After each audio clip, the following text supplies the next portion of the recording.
compliance with the protest is really what's called for. We know that the petition laid out what the issue was in that regard, that each signer had the ability to read that particular petition in that respect.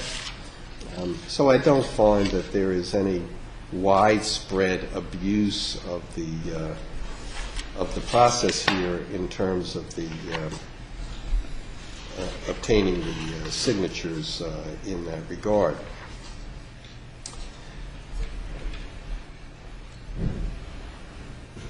The language of the petition must provide that the indebtedness is being protested in that respect, and that's exactly what it does, so that there is substantial compliance in that respect.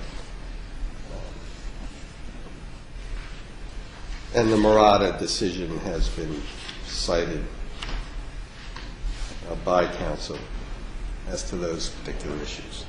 So what happened here was, after 17 depositions were taken, other than 11 signatures being an issue,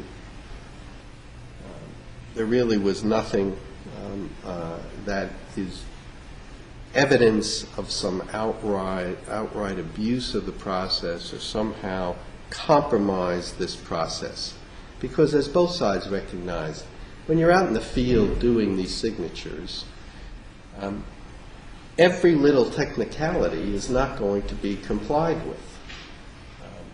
People are coming up, what's this petition about? Here, take a look at it. People are making statements in that regard. The question is, and let me give you an exaggerated example. It would be one thing if a circulator said, here's this petition, this is a petition about the salary of the mayor. And it turns out that it's a petition about the indebtedness of the pool. Obviously, that would be, as an exaggerated example, an outright intent to somehow compromise signatures on a petition as to what they were really signing. Here, there was no question. The petition said what it was, and any statements of the petitioners in terms of, well, this is about the pool. If you don't want the pool, sign this petition, rather than saying this is a bond ordinance to establish $5.5 million in terms of the pool. When the petition itself clearly lays that all out, stated right on the petition. So statements of that are made by the circulators are in substantial compliance with what's being intended here in that regard. So what the court, in summary, is saying is what I said on August 29th. These are technicalities. They should not disenfranchise or thwart the will of the voters. The voters should have an opportunity to decide for themselves on the ballot, since the petition of protest met the statutory requirements as far as this court is concerned, as to the issue of funding the construction of a municipal pool. And that's what we're talking about in that regard. That's the general decision. Specifically, the court finds that if you apply the Home Rule Act, the second petition clearly meets those requirements. To make an argument to the court that, for example, Barbara Anderson as a circulator can only gather 20 signatures and you need 125 people to go out and gather these signatures, even though she signs each paper saying that I'm a signer and I saw these other people sign, that somehow that would thwart or not be in compliance with the Home Rule Act. The court does not find that to be the case, and clearly this was in compliance with the intended purpose of the Home Rule Act. And third, that the integrity of the process was not compromised.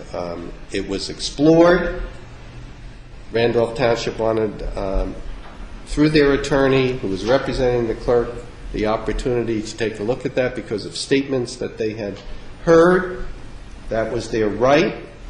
They shouldn't be criticized for that. That's what they did. They did it, and we find out that the integrity of the process was not compromised. Should this all have been accomplished before November? Should it have been done informally? I was hoping it could be, so we could get it on the November ballot. It didn't occur. We need to move on. The suggestion has been made that this be done on the February 5th ballot. That makes sense to the court. I will say to the parties that pursuant to the statute, 4927C, under the Home Rule Act, if the ordinance is to be submitted, it's to be published in the newspaper, and then at least 10 days before the date of the election. And we know under the Faulkner Act that there's a specific statute that deals with that. I think that talks about it. Let me find that statute. That talks about it in terms of doing it not later than 50 days, I think, or within 40 days. Not later than 90 days, I believe, after the time to withdraw the petition. Yeah, here it is. It's 4069A 192. Shall be submitted at the next general or regular municipal election occurring not less than 40 days after the final date for withdrawal of the petition, provided that no such election shall be held within 90 days. Within 90 days, the council shall provide for a special election to be held not less than 40, no more than 60 days after the final date.